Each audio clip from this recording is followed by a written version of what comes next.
ପିଲାମାନେ ଆମେ ଆଜି ପ୍ରାଣୀଙ୍କ ବିଷୟରେ କିଛି ଜାଣିବା। ଜଳଚର ପ୍ରାଣୀ ଆଉ ଜଙ୍ଗଲୀ ପ୍ରାଣୀ। ଜଳଚର ପ୍ରାଣୀ କାହାକୁ କୁହାଯାଏ ନା ଯୋଉ ପ୍ରାଣୀ ଜଳରେ ବାସ କରେ। ଜଳ ଅର୍ଥ ପାଣି ହେଲା। ଆମର ନଦୀ, ସମୁଦ୍ର, ଗଢିଆ, ପୋଖରୀ ଏ ସବୁରେ ଜଳ ଥାଏ।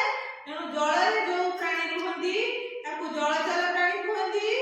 ଜଙ୍ଗଲରେ ଯୋଉ ପ୍ରାଣୀ ରୁହନ୍ତି ତାକୁ ଜଙ୍ଗଲୀ ପ୍ରାଣୀ କୁହନ୍ତି।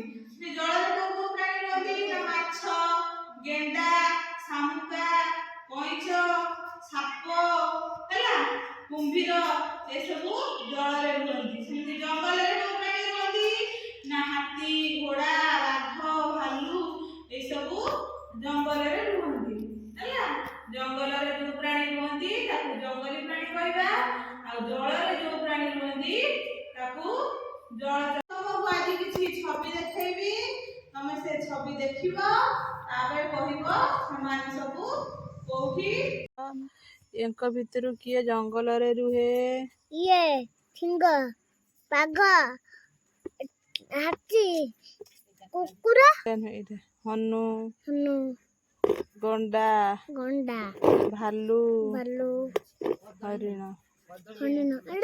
ଛବି ଦେଖିଲ? କୋଉ କୋଉ ଛବି ଦେଖିଲ? କୋଉ କୋଉ ଛବି ଦେଖିଲ?